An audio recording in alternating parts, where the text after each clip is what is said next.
करायचंय आदरणीय सर्वच लाडक्या भगिनींचं.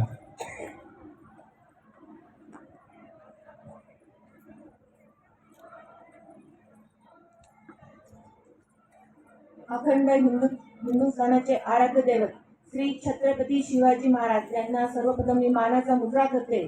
तसेच आपल्या राज्याचे उपमुख्यमंत्री स्वर्गीय अजितदादा पवार साहेब असतील, तसेच हिंदू हृदय सम्राट स्वर्गीय बाळासाहेब ठाकरे असतील, तसेच आपल्या जुन्नर तालुक्याचे भाग्य विधाते माजी आमदार स्वर्गीय वल्लभशेठ बेनके साहेब असतील, त्याचप्रमाणे माझे सासरे साळवाडी गावचे सरपंच स्वर्गीय लोकनेते पांडुरंग काळे साहेब असतील.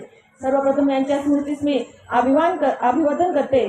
आणि सर्वप्रथम आदरणीय व्यासपीठावर जमलेले सर्व मान्यवर मंडळी, आपल्या तालुक्याचे दमदार आमदार अतुलदादा बेनके साहेब, तसेच माजी जिल्हा परिषद सदस्य शारदाताई शिंदे, तसेच राष्ट्रवादी शरदचंद्र पवार पक्ष चंद्रताई गाडगे आणि सर्वच माझे मान्यवर मंडळी आणि आमचे पंचायत समितीचे सदस्य संभाजीशेठ चव्हाण असतील आणि व्यासपीठावर जमलेले सर्व मान्यवर मंडळी आणि आपले तमाम मायबंधू ज्यांनी आज या ठिकाणी हा क्षण तुमच्यामुळे मला हा प्राप्त झालेला आहे, त्याच्यामुळे मी सर्वांचे सर्वप्रथम सहर्ष स्वागत करते.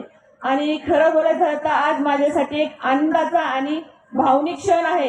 काय बोलावं कसं बोलावं हे सुचत नाही, पण हा आनंदाचा क्षण माझ्या सर्व मायबाप जनतेने, माझ्या सर्व माता भगिनींनी, तसेच माझे सर्व तरुण मित्रमंडळीने हा मला जो क्षण दिला आहे त्याचा मी मनापासून खरंच तुमचं मी आभार मानते. आणि आज या ठिकाणी जी मला जिल्हा परिषदेसाठी उमेदवारी दिली ते आपले उपमुख्यमंत्री स्वर्गीय अजितदादा पवार साहेब यांचे मी खरंच मनापासून आभार मानते दादा, की त्यांच्यामुळे आज आजचा दिवस मला बघायला मिळाला आहे.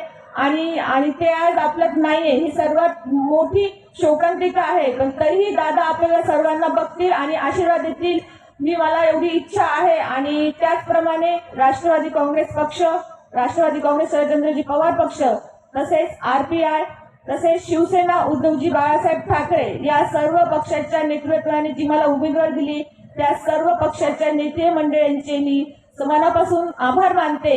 त्याचप्रमाणे या निवडणुकीमध्ये आपले आमदार अतुलदादा बेनके साहेब असतील, तसेच आपले शिरूर लोकसभेचे खासदार अमोलजी कोल्हे साहेब असतील, त्याचप्रमाणे संजयजी काळे साहेब असतील, बाबणे साहेब असतील आणि सत्यजित शेखर दादा हे असतील, यांनी सर्वांनी या निवडणुकी काळामध्ये मला भरपूर प्रमाणात मदत केली आहे. त्यांचेही मी सर्वांचे मनापासून आभार मानते.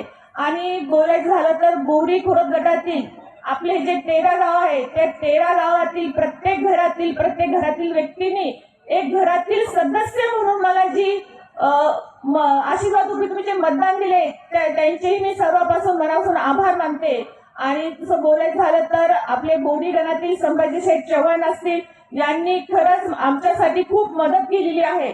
त्यांच्या या मदतीने आणि त्यांच्या या सहकार्याने आज या ठिकाणी मी या जिल्हा परिषदचे एक सदस्य म्हणून निवडून आलेली आहे. खरंच संभाजी दादा मी तुमचेही मनापासून आभार मानते.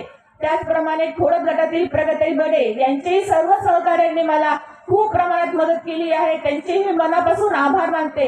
आणि खरंच बोलायचं झालं तर असं बोलतात की यशस्वी पुरुषामागे एक स्त्रीचा हात असतो, पण माझ्या बाबतीत उलट आहे. माझ्या यशस्वी होण्याच्या मागे माझे पती असतील, माझे सासरे असतील, माझ्या सासूबाई असतील, ज्या नेहमी प्रत्येक प्रचार दौऱ्यामध्ये माझी खंबीरपणे साथ देणारे माझ्या सासूबाई असतील, माझे दीर असतील आणि माझी जाव असतील, यांचेही मी मनापासून आभार मानते. कारण की त्यांच्या संघर्षाने आज या ठिकाणी मी उभी आहे आणि त्यांचे मी मनापासून आभार मानते. तसेच आजची ही निवडणूक खरं बघितलं तर तरुण मंडळीच्या मुळे ही निवडणूक एकदम व्यवस्थितरित्या झालेली आहे. म्हणून माझे सर्व तरुण मंडळी सहकारी असतील, सर्व माझे मित्र माता भगिनी असतील, मैत्रिणी असतील, यांचेही मनापासून मी सहर्ष स्वागत करते, मनापासून आभार मानते.